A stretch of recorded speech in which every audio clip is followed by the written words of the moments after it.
그러니까 주식시장이 갑작스럽게 폭락했던 2010년의 플래시 클래시 같은 경우들, 그런 경우들이 있었는데 그 뒤에 불황 안 왔거든요. 2022년에도 역시 우크라이나 전쟁 이후에 장 한번 폭락했지만 불황은 안 왔잖아요.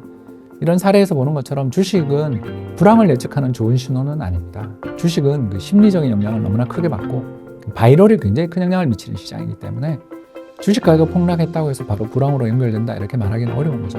불황 이전에는 주가 폭락이 있는 건 사실이지만 모든 주가 폭락이 불황을 경고하는 건 아닙니다. 이걸 좀 알아두시면 좋죠. 안녕하세요. 이코노미스트 홍춘욱입니다. 이번에는 엔캐리 트레이드 이야기 해보겠습니다.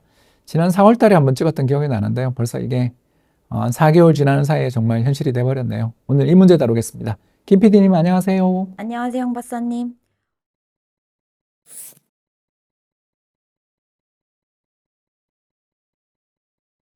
일본이 제로금리일 때 일본에서 대출받아가지고 N으로 대출받아서 그걸 고금리 자산에 투자하는 투기성 거래를 캐리 트레이드라고 부릅니다. 이 규모가 얼마나 되냐 가지고 논란이 많은데 일단 얼마 전 나왔던 여러 보고서들을 보면 한 1조 달러 정도 전후에서 많게는 수조 달러 정도로 보는 것 같아요. 사실 큰 돈은 아닙니다. 왜냐하면 하루 외환시장에서 거래가 되는 돈이 5조 달러니까 사실 이 돈이 뭐 사이즈가 그렇게 큰 돈은 아닌데 이제 몰리니까 문제가 되는 거죠. 그러니까 그동안 엔화 약세 그리고 달러 강세를 누리던, 그러니까 N으로 차입해서 고금리 미국 달러에 투자를 하는 이런 차익 거래들을 하고 있던 사람들 입장에서는 몇 년간 굉장히 꿀을 빨았죠. 그런데 이제 한 번에 갑자기 미국 달러가 약세로 가면서 일본의 또 금리가 인상되고 엔화 강세로 가면서 이제 손절을 치게 되거든요. 나 몇 년간 벌은 거 다 한 방에 토해내는 이런 일들이 벌어진 사람들이 많았을 거고, 또 이게 빚이잖아요. 돈을 빌려서 투자를 했기 때문에 위험 관리가 또 잘 안 된 사람들도 있었을 거라는 거죠. 이게 이제 엔캐리 청산의 리스크들이 부각된 이유가 되겠습니다.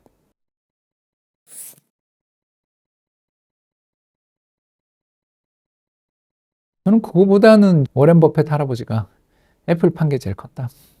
그게 저 테크 기업들에 대해서 세계에서 주식 투자 제일 잘하는 버핏 영감이 이거 안 좋게 생각하면서 특히 애플 주식을 거의 한 반토막을 냈거든요. 그러면서 버크셔 해서웨이가 가지고 있는 현금성 자산이 2,700억 불. 이렇게 현금에 베팅하는 거 보면서 버핏 영감이 저렇게 파는 데는 이유가 있는 거 아니야? 이런 공포가 굉장히 컸죠. 여기다가 이제 엔캐리 청산, 그리고 이제 미국의 또 경기 불황에 대한 공포, 이런 것들이 가세했다고 볼 수 있겠습니다. 특히 이제 이 영향을 많이 받은 게 일본이었는데 일본 증시 또 10% 빠지니까 우리도 따라간 심리적 충격, 이런 것들 네 가지가 복합적으로 작용했다고 볼 수 있겠죠.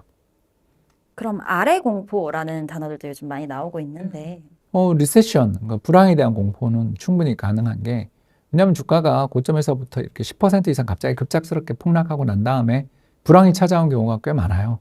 가장 대표적인 게 2000년, 그리고 2008년, 2020년 같은 시기들이 주식시장이 갑자기 붕괴되는 경우에 그 뒤에 불황이 찾아온 경우가 있습니다. 다만 이런 그 아래 공포, 아래 신호라는 거를 믿을 수는 없는 게, 왜냐하면 그것 말고도 한 10개 더 있거든요. 그러니까 주식시장이 갑작스럽게 폭락했던 2010년의 플래시 클래시 같은 경우들, 그런 경우들이 있었는데 그 뒤에 불황 안 왔거든요. 2022년에도 역시 우크라이나 전쟁 이후에 장 한번 폭락했지만 불황은 안 왔잖아요. 이런 사례에서 보는 것처럼 주식은 불황을 예측하는 좋은 신호는 아닙니다.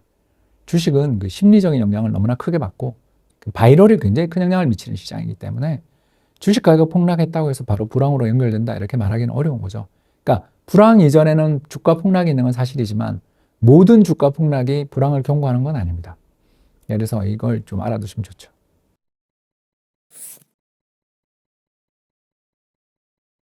그건 동의할 수 없습니다. 일본 사람들이 우리나라에 투자할 이유가 없고, 일본에서 돈 빌려서 우리나라에 투자를 하시는 그런 분들은 예전에 90년대에 다 망했고요.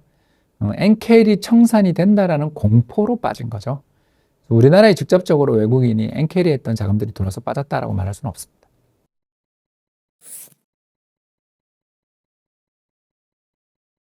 좀 부정적이죠. 왜 그러냐 하면 일본 금리가 높아지니까. 이번에 일본 금리가 0.25로 올랐는데 저는 전혀 이해할 수 없는 금리 인상이었고요.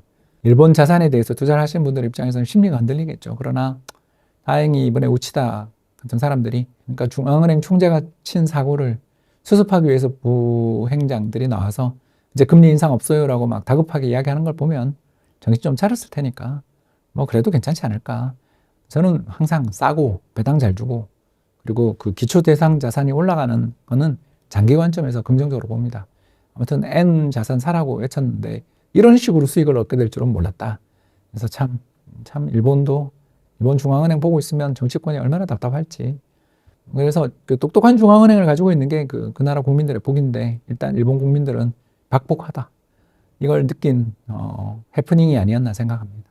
2000년 정보통신 거품 붕괴가 다 일어나서 불황이 오고 있는데 2000년 8월에 금리 인상했고요. 2008년 글로벌 금융위기 직전에 금리 인상하는 일본 중앙은행은 역대 이렇게 멍청한 짓을 계속 반복하다가 구로다라는 이제 정말 최고의 일본은행 총재를 만나서 아베노믹스 하면서 경제를 살렸는데 후임이 이렇게 또 멍청한 짓을 하고 있네요. 뭐 그게 그 국민 팔자죠. 그런 면에서 우리나라는 그래도 한국은행 역대 총재님들 중에 몇 명 이상한 사람들이 있긴 했습니다만 그래도 일본에 비할 바는 아니다. 그래도 우리나라 한국은행 총재님들은 그래도 괜찮은 그런 결정을 내린 경우가 더 많아서 이창용 총재님한테도 제발 금리 인하 부탁드립니다.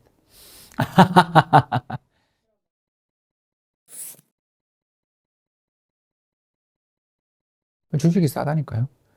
저 기업 실적이 저렇게 엄청나게 나오고 있는데 저렇게 막 하루에 10%씩 폭락하고 막 그러면 싸죠. 굉장히 쌉니다. 근데 이제 금융시장이라는 게 붕괴되고 난 다음에는 여진이 계속되기 때문에 또 한 번 기회가 오지 않겠나 생각하니까 그때 잘 담으시면 좋을 것 같습니다. 네, 지금까지 경청해 주셔서 대단히 감사합니다.